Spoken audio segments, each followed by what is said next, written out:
first met Dr. Vagelos about 11 years ago. He was very welcoming, and I must tell you, over the following 11 years, I've come to find him the most remarkable mentor and an exceptional role model. The development of biomedical interventions, both drugs and vaccines, is a really complicated process.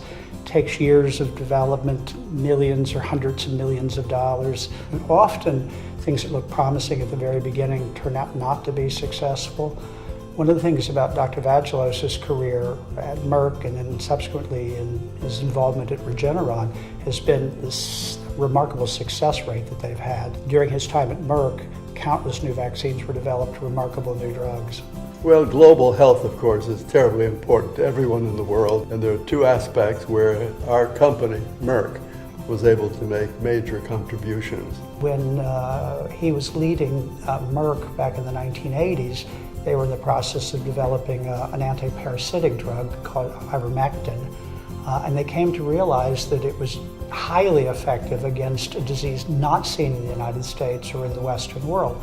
It's a disease called river blindness, endemic across much of Africa, but you also see it in a number of South American countries and in Yemen and parts of the Arabian Peninsula. It was a remarkable result, which of course led to the approval of a drug to treat this disease where people would receive one tablet once a year. And so that was marvelous. It's probably one of the greatest examples of corporate philanthropy in the world. It was under Dr. Vagelos' leadership, the decision was made to make the drug available free to countries that needed it. As a consequence, over a couple of decades now, the disease is no longer a major public health problem in places like Africa. Again, under Dr. Vagelos' leadership, Merck was a pioneer in the development of the very first recombinant viral vaccine, and it was designed to prevent hepatitis B virus infection. Hepatitis B virus is a worldwide problem. It's particularly a problem in China. We describe the disease in China as endemic, meaning that it's just found everywhere. Instead of a very low incidence of carriers of this virus, in the United States, 0.3%.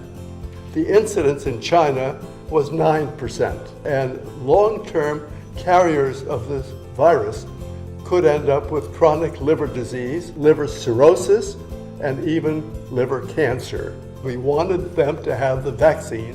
We made an arrangement where Chinese scientists and engineers came from Shenzhen and Beijing and stayed at Merck to learn how to build the equipment and to learn to do the process in order to make the vaccine. Now, because of the ability of the Chinese to manufacture and distribute the vaccine at a very modest cost, you've seen a dramatic decline in hepatitis B virus infections, particularly in mother-to-baby transmission.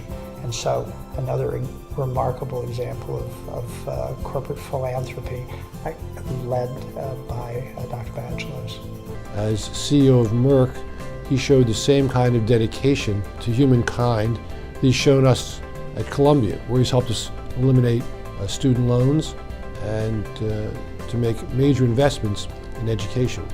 There are very few corporate CEOs who've ever had the understanding that Roy has had in terms of how to make this a better world, or who've taken that commitment and executed it in ways that have been anywhere near as successful. The millions and millions of people have been saved by the hepatitis B vaccine, the millions of people who've been saved by his company's donation of ivermectin in Africa.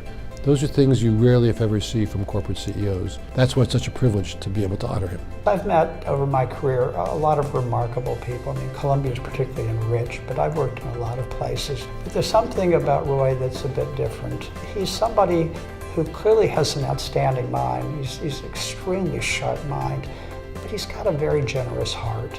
And you don't always find that combination. In that regard, I think he richly deserves this award that he's receiving here in China. So Roy, on behalf of all your friends and colleagues at Columbia, it's really my privilege to lend my congratulations to you upon receiving this Lifetime Achievement Award.